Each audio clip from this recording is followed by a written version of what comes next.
Hi guys, Back Hunter here. This is going to be a very special video. Maybe not too long. I'm gonna try not to get into anything else. In case you have noticed, I have a tendency to get sidetracked. It is midnight, actually about 12 past midnight. And today, our dog Peggy, you might have seen her in some of my earlier vids, is going into the vet. So what's happening is she has to go in to get spayed, and normally I was against actually having our dogs done like this until I experienced her first heat. And once you've had a dog who's been bleeding for 4 weeks straight, basically just getting, your floor all bloody, your clothes all bloody, your bed all bloody, it's kind of for the best. I mean, especially if you don't want her to have any puppies. I mean, if you do, it's good. And we actually did, wasn't exactly doggy diapers, but we actually just bought like an actual baby diaper and put it on her. Yeah, that didn't do too well. It was for a trip down to my grandparents.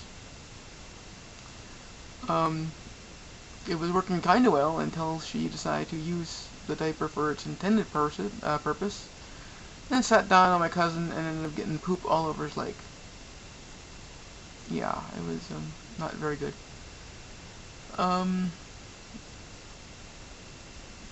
So not only that, but another little dog, you may have seen him in one of my earlier vids, he's a little black dog called Nico. He has to go in to get some shots done. But shot is nothing compared to, spaying, which is, of course, major abdominal surgery for dogs. It's the same as a hysterectomy, the exact same. Same procedure and everything, just different name. Now, Kohana, our little friend Kohana, when she actually got spayed, we found out she actually had a really rough time. That's kind of why I'm making this video. What happened to her was she ended up getting a hernia after the surgery, so they actually had to open her back up and then go back in again. Fortunately, we never got charged for that. And then we found out she's allergic to the stitches that they use, so she puffed up like the incision puffed up like a, it was not very nice, especially when it was leaking. So we're hoping that Peggy will not have the same problems. I heard Peggy is not exactly a small dog, and I heard it is a little more difficult with smaller dogs. I know our dog Bailey, she was just about the size as Peggy, and I could feel the incision. She actually she was actually spayed by the time we got her, which was when she was 6 years old. And until the day she died, I could still feel the scar inside her when I rubbed her belly. So we're hoping it's not going to be that much of a problem for Peggy as it was with Kohana, because it took Kohana a long time to heal. She's a pretty finicky dog, Kohana. When she was when we had just had her for maybe a couple weeks, and I decided, well, dogs like peanut butter, so I put a little dab of peanut butter on my finger, and let her lick it off. A couple hours later, she started getting these little tiny bumps on her body, and then they turn into big giant red spots, and then full on, turns out she's allergic to peanut butter, or she was, we don't know if she still is. So after about maybe 2 weeks, we actually managed to get her into the vet, who gave her a shot of some kind of drug, anti-allergy drug. But then the things dried up, the spots dried up and fell off, and then she ended up being speckled for about 2 months. So I'm probably going to show this one to Mum when she gets back tomorrow. I don't know if I'll upload this exactly tonight on retranscode, but I don't know if I'll upload because I'm actually downloading the latest episode of Die Ranger right now. But at least I made it.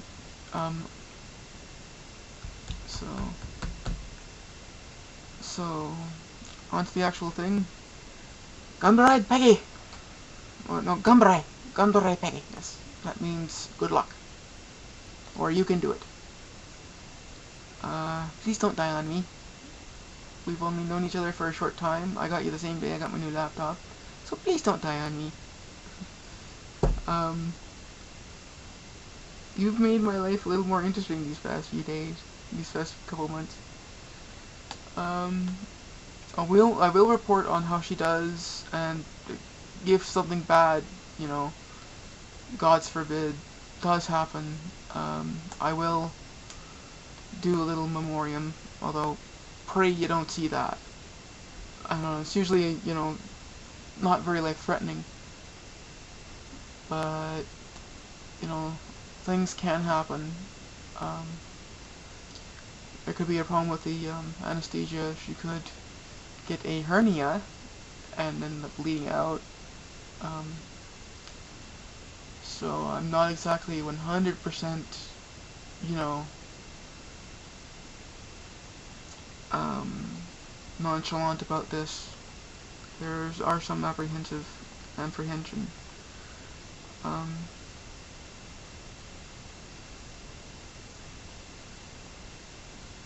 Although we've actually been quite lucky, I think we've only had to put down one dog because of injury.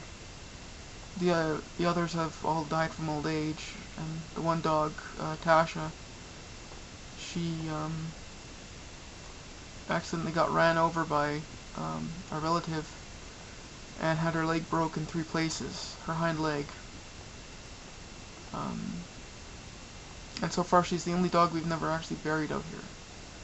The first dog we ever got, her name was Foxy, she lasted 17 or 18 years. And then a couple months after we moved out here, then she decided to go. But that dog, my parents got when they first got married in 1980. And I grew up with that dog. She was a good dog, Foxy. She was. We don't have any digital pictures because she died in about 95, but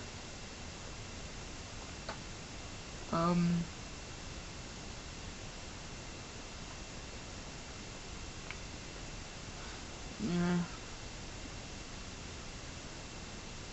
It's always sad when you lose a dog. Or a cat even, or any kind of pet. But, you know, dogs aren't exactly goldfish or salamanders. They like to sit by you, they like to sleep on you. They know you give them food. So when one of them goes, it's never good. I was actually the one who actually found Bailey the day she died.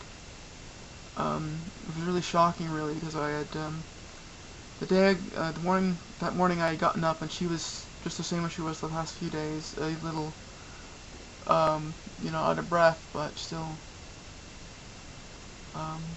kicking. I went to check on her and let the dogs out a couple hours later, and she was gone. What she had actually did was she had grabbed her bed, moved it next to my mom's side of the bed, laid down on it, and just went. And I've been saying that was actually a really good way to go.